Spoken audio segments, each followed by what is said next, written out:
transfer. Here you can see our workers are producing the semi-finished product.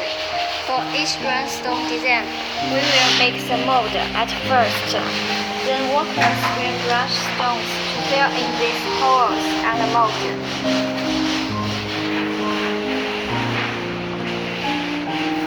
This is our rhinestone color chart. We have all kinds of rhinestone materials, size and color.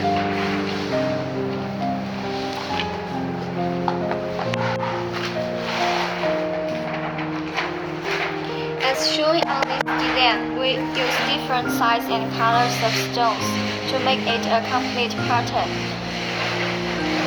According to our strict quality control system, our workers will take inspections for 4 times during the entire production process.